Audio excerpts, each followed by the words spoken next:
ಓಂ ನಮೋ ವೆಂಕಟೇಶಾಯ. ನಾನು ಇವತ್ತು ನನ್ನ 7 ಡೇಸ್ ಶ್ರೀವಾರಿ ಸೇವೆ ಬಗ್ಗೆ ಅಂದರೆ ಸಾಕ್ಷಾತ್ ಶ್ರೀ ವೆಂಕಟೇಶ್ವರ ಸ್ವಾಮಿ ಸೇವೆ ಬಗ್ಗೆ ಹೇಳ್ಕೊಳ್ಳೋಕೆ ಇಷ್ಟಪಡ್ತೀನಿ. ನೀವು ಶ್ರೀವಾರಿ ಸೇವೆ ಮಾಡಬೇಕಾ? ಹಾಗಾದರೆ ವಿಡಿಯೋ ಕೊನೆವರೆಗೂ ನೋಡಿ. ನಾನು ಫಸ್ಟ್ ಡೇ ವಿಷ್ಣು ನಿವಾಸಲ್ಲಿ ರಿಜಿಸ್ಟ್ರೇಷನ್ ಪ್ರೋಸೆಸ್ ಎಲ್ಲನೂ ಕಂಪ್ಲೀಟ್ ಮಾಡಿಕೊಂಡೆ. ಎಲ್ಲ ಫಾರ್ಮಾಲಿಟೀಸ್ ಆದಮೇಲೆ ನನಗೆ ಕಪಿಲ ತೀರ್ಥಕ್ಕೆ ಡ್ಯೂಟಿ ಅಸೈನ್ ಮಾಡಿದ್ರು.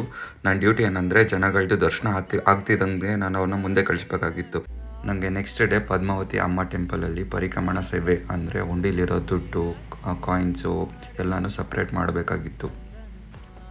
ನನಗೆ ನೆಕ್ಸ್ಟ್ ಡೇ ಭೂದೇವಿ ಕಾಂಪ್ಲೆಕ್ಸಲ್ಲಿ SST ಟೋಕನ್ಸ್ಗಾಗಿ ಬರ್ತಿದ್ದಂಥ ಭಕ್ತಾದಿಗಳನ್ನ 50 ಮೆಂಬರ್ಸ್ ಅಟ್ ಎ ಟೈಮ್ ಬಿಡಬೇಕಾಗಿತ್ತು. 4 ಡೇಸ್ ತಿರುಪತಿಲಿ ಸೇವೆ ಆದಮೇಲೆ ನಾನು ತಿರುಮಲಗೆ ಬಂದೆ.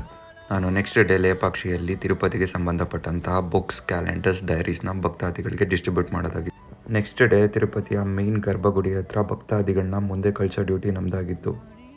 ಲಾಸ್ಟ್ ಡೇ ನಮಗೆ ಸ್ಪೆಷಲ್ ಎಂಟ್ರಿಲಿ ಸ್ಪೆಷಲ್ ದರ್ಶನ ಮಾಡಿಸಿ